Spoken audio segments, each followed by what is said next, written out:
Unemployment in the United Kingdom is measured by the Office for National Statistics, and in the 3 months to April 2016 the headline unemployment rate stood at 5.0%, or 1.67 million people. This is a reduction of 20,000 from the 3-month period to January 2016, and is the lowest jobless rate since 2005. The said the employment rate, or percentage of people in work for those aged between 16 and 64, was 74.2% for the 3 months to April. This is the joint highest employment rate since records began in 1971. The figures are compiled through the Labour Force Survey, which asks a sample of 53,000 households and is conducted every 3 months. Unemployment levels and rates are published each month by the Office for National Statistics in the Labour Market Statistical Bulletin. Estimates are available by sex, age, duration of unemployment and by area of the UK. The definition and measurement of UK unemployment. The definition of unemployment used by the Office for National Statistics is based on the internationally agreed and recommended definition from the International Labour Organization, an agency of the United Nations.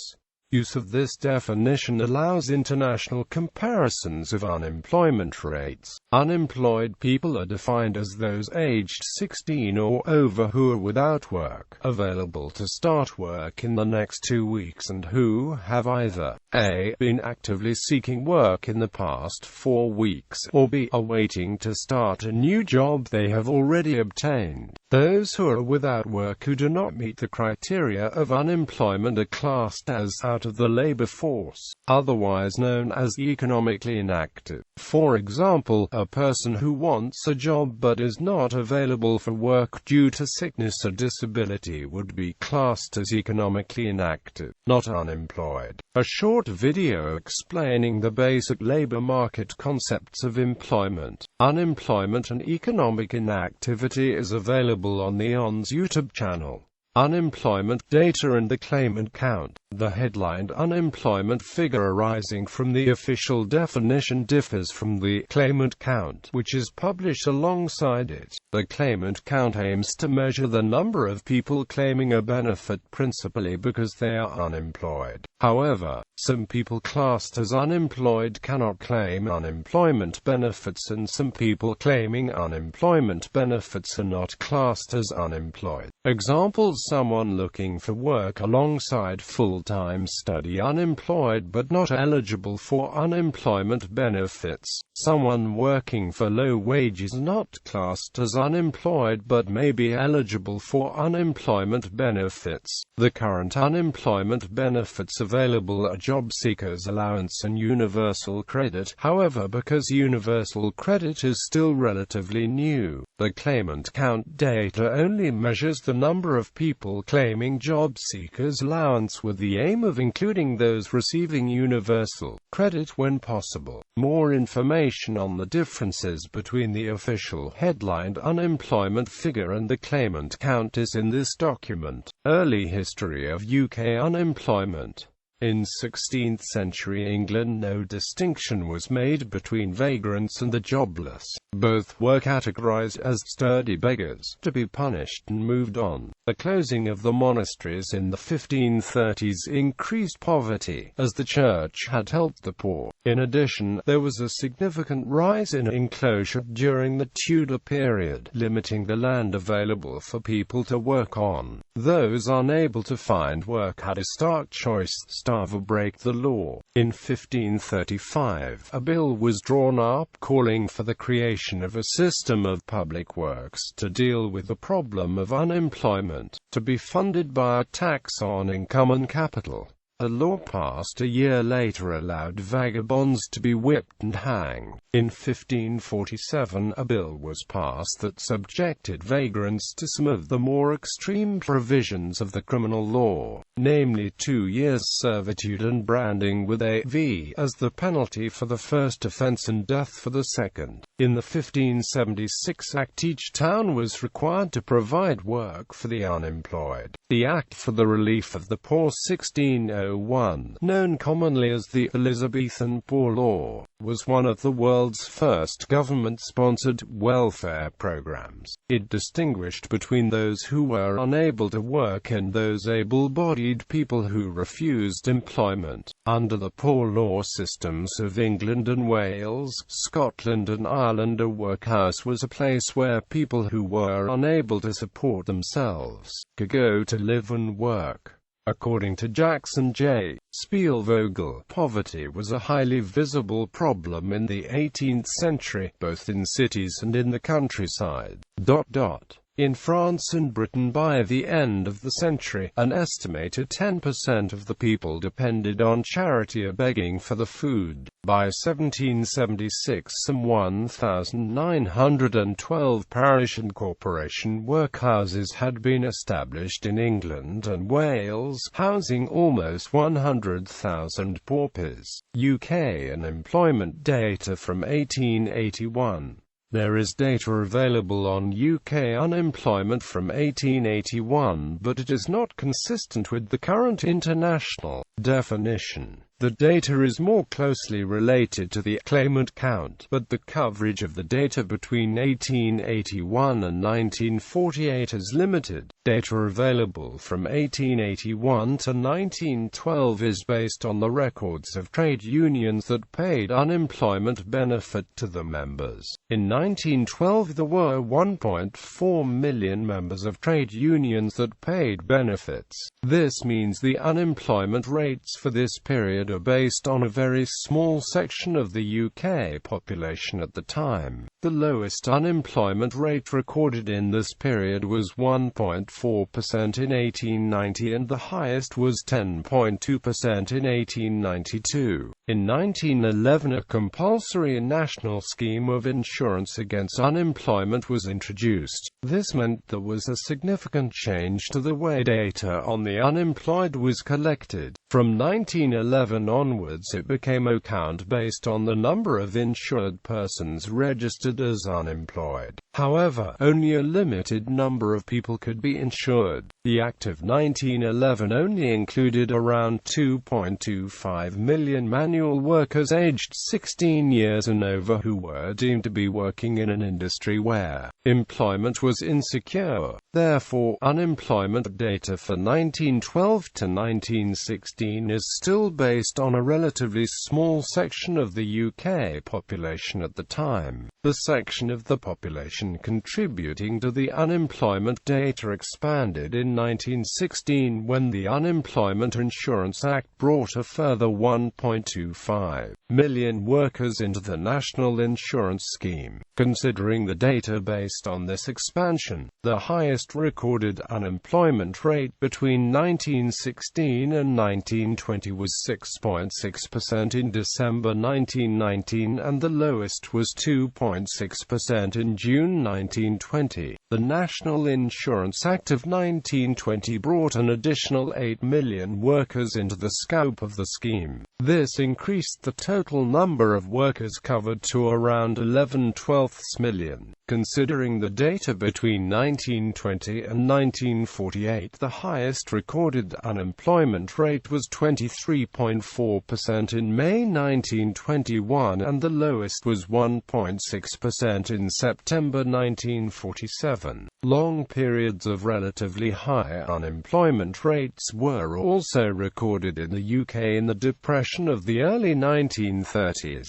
In 1948 there came a second National Insurance Act, meaning the scheme now covered all male and female employees aged 15 and over. The data on the unemployed from 1948 to 1982 is referred to as the registrant count, as it referred to the number of people registered registered at government offices as looking for work. The lowest recorded unemployment rate in this period is 1% in the mid-1950s. The highest was in September 1982 when it reached 14%.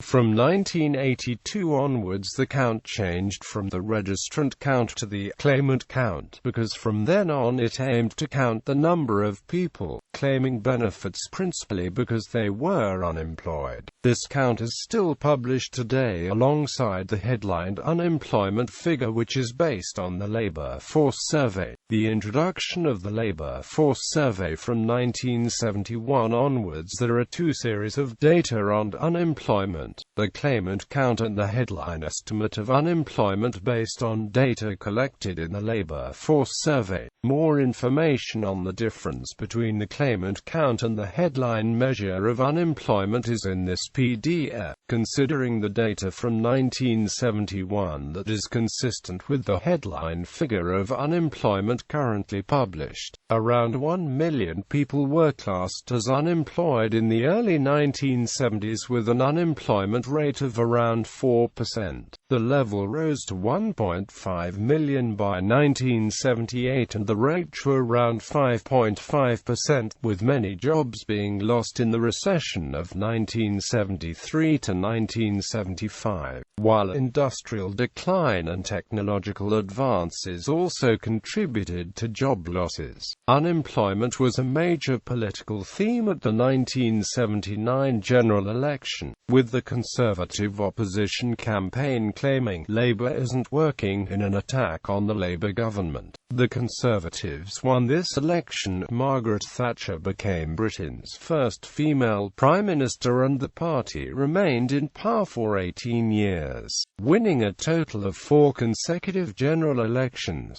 Unemployment soared in the early 1980s as a result of another recession, the official level exceeding 3 million by 1982 and the official rate reaching 11.9% in 1984.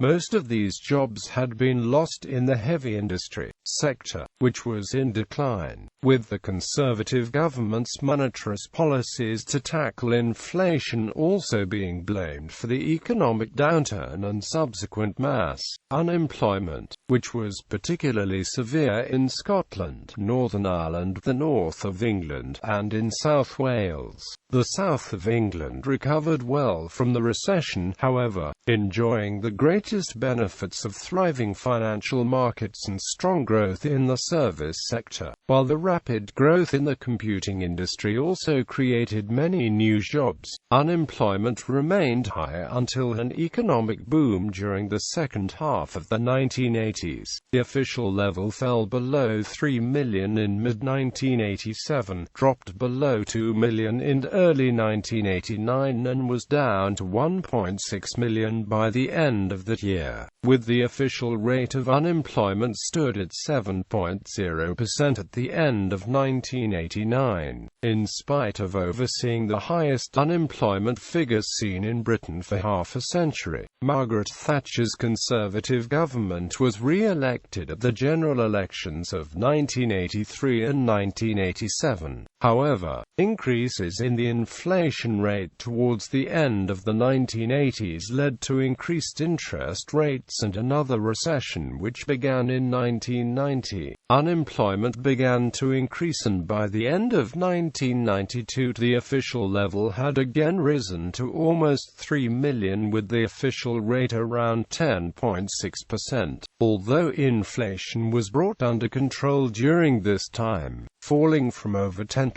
in 1990 to just over 1% by 1993.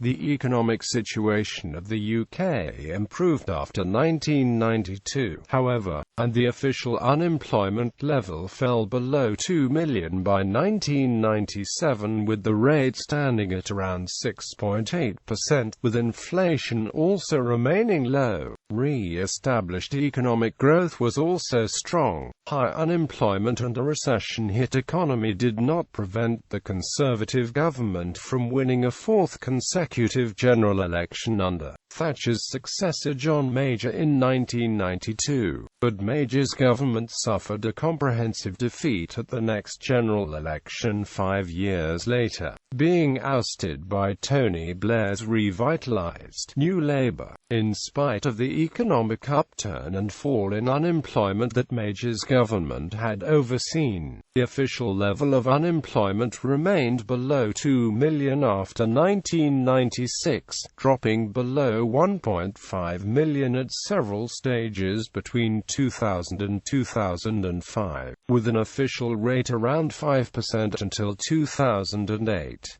There was a slight rise in unemployment during 2005 and 2006, as the workforce expanded partly due to increased immigration, and as a result of a decline in manufacturing, with the West Midlands of England being particularly hard hit by the collapse of MG Rover in Birmingham in 2005 and Peugeot's decision to close its Ryton plant near Coventry the following year. MG Rover employed more than 6,000 people, but added on to job losses in dealerships, supply industries and other businesses which had largely relied on trade from MG Rover and its employees. As many as 30,000 jobs were believed to have been lost as a result of the carmaker's collapse. More than 2,000 people were employed at the Peugeot factory by the time of its closure. Many employers also moved some or all of the manufacturing to other countries, citing lower labor costs as a reason for doing so. The economic downturn in 2008 caused the official level of unemployment to exceed 2 million by 2009 and 2.5 million a year later, with the rate reaching 8.0%. The rate and level then both began to fall slightly for a while before both rising again to reach 2.6 million and 8.3% respectively by the end of 2011, largely due to public sector job losses resulting from the Conservative-led government spending cuts. In 2013, the Governor of the Bank of England, Mark Carney, stated that the bank would only raise interest rates when the official unemployment rate fell to 7%, or under. In the 3 months leading to April 2014, the official unemployment rate fell to 6.9%, but economists suggested it was still too soon to see any upward movement in interest rates.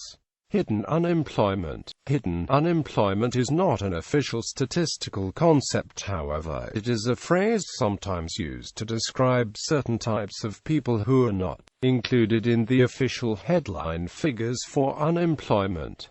The types of people sometimes considered as hidden include those workers who would like to work more hours, also known as the underemployed, and the potential additional labor force, who Eurostat defines as those available to work but not seeking a job, a subset of which are known as discouraged workers. Those who are seeking work but who are not immediately available to start a job. Underemployed workers. The definition of underemployed workers used by the Office for National Statistics is as follows. Underemployed workers are those people in employment who are willing to work more hours, either by working in an additional job, by working more hours in their current job, or by switching to a replacement job. They must also be available to start working longer hours within 2 weeks, and the current weekly hours must be below 40 hours if they are between 16 and 18, and below 48 hours if they are over 18. Statistics on underemployed workers are not updated by the Office for National Statistics on a regular basis. However, data on underemployed workers is available from 2000, when all the questions needed to calculate underemployment were added to the Labour Force Survey. In 2000 it was estimated that there were just over 2 million underemployed workers in the UK. This figure fell to just below 1.8 million in 2004 before rising to just over 3 million in 2012. A rise of 980,000 occurred between the 2008 economic downturn and 2012. The most recent figures available on the number of underemployed workers are for the period April to June 2013, when it was estimated that there were 3.08 million underemployed workers in the UK. Underemployment and zero-hours contracts. Some underemployed people may be on a zero-hour contract, but estimates of the number of people on these contracts are separate to the estimates of the number of underemployed people. Some people on zero-hour contracts do not want or are not available to work more hours, therefore they cannot be considered to be underemployed. Proxy measures of underemployment. The number of people working in part-time jobs because they could not find a full-time one is sometimes used as a proxy for the number of underemployed people in the economy. These figures are published in the monthly Labour Market Bulletin, and the series runs from 1992.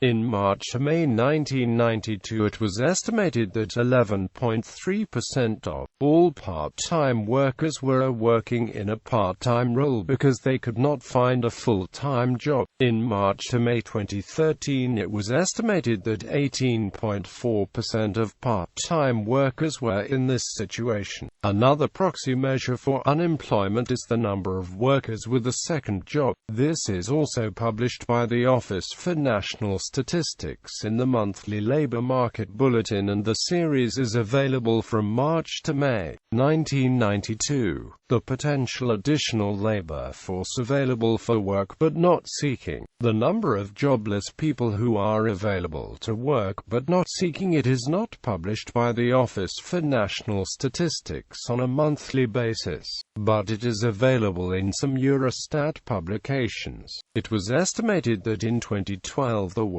774,000 people aged 15 to 74 in the UK who were available to work but not seeking work. In 2014 the UK government looks to improve unemployment and increase the labour force through implementing measures that affect the boundaries in which UK jobs are advertised. Proposals call for UK jobs to be advertised more prominently within the UK rather than across Europe, as this has been attributed to a rise in unemployment in nationals, whilst the UK has experienced an increase in non-nationals seeking employment in the UK. Discouraged workers in the UK. Some jobless people aged 16 to 64 who are available to work but not seeking it are referred to as discouraged workers. The official definition of discouraged workers are those workers aged 16 to 64 who are available to work but not seeking it because they believe there are no jobs available for them.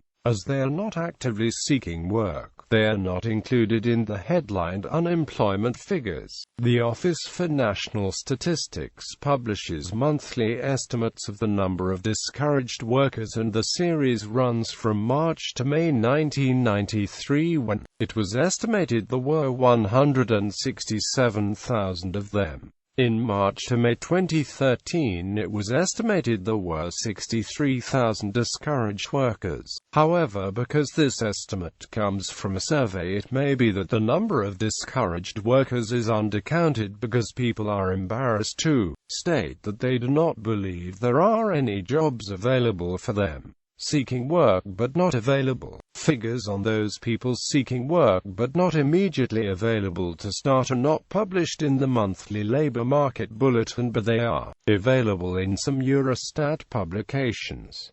In 2012 it was estimated that there were 334,000 people aged 15 to 74 in the UK who were in this situation, a measure of the potential additional labour force in the UK. The Office for National Statistics publishes monthly figures on the number of economically inactive people who want a job but were not included in the unemployment figures either because they did not actively seek work in the 4 weeks previous to the survey date or because they are not available to start work within the 2 weeks following the survey date. These figures run from March to May 1992, when it was estimated there were just under 2 million people who were economically inactive but who wanted a job. In March to May 2013 it was estimated that there were 2.3 million people in this situation. Labour market comparisons across Europe. Eurostat defines the unemployed as those people aged 15 to 74 who are not working, looked for work in the last 4 weeks, are ready to start in 2 weeks. They define long-term unemployment as a period of unemployment that lasts for over 1 year. Eurostat uses the European Union Labour Force Survey, which collects quarterly data for all member states. To find out more about the economies of Europe, visit this page, Economy of the European Union. Employment in the UK. The current employment rate in the UK for those aged 16 to 64 was 73.9% in the 3 months to October 2015, which is the highest since records began in 1971. There were 31.3 million people in work, and this can be broken down by gender into 16.7 million men and 14.6 million women in work, or into 22.9 million working full-time and 8.4 million working part-time. There were 26.52 million employees and 4.61 million self-employed people. Job security, job searching and income insurance. Job security redundancy under Employment Rights Act 1996 S. 135. Unfair dismissal era 1996 SS 94-98. Reasonable notice era 1996 S. 86. Works councils. Information and consultation. Job searching. Job Centre Plus. Public Employment Agency. Employment Agencies Act 1973. LEAP. Income Insurance Supplementary Benefit 1966, abolished in 1988. Statutory sick pay. Severe disablement allowance replaced by incapacity benefit in 2001. Income support, means tested benefit for people on low incomes. Employment and Support Allowance 2008 replaced incapacity benefit and split off and replaced income support on grounds of sickness or disability. Housing benefit. Job seekers allowance. Economic theory. Automatic stabilizers. J.M. Keynes, The General Theory of Employment, Interest and Money. Effective aggregate demand. Fiscal stimulus. Natural rate of unemployment. Law. United Nations Universal Declaration of Human Rights. Job Seekers Act 1995 and Job Seekers Allowance and Job Centre Plus. Job Seekers Act 1995 S. 19. Disparity in definitions on misconduct. New Deal.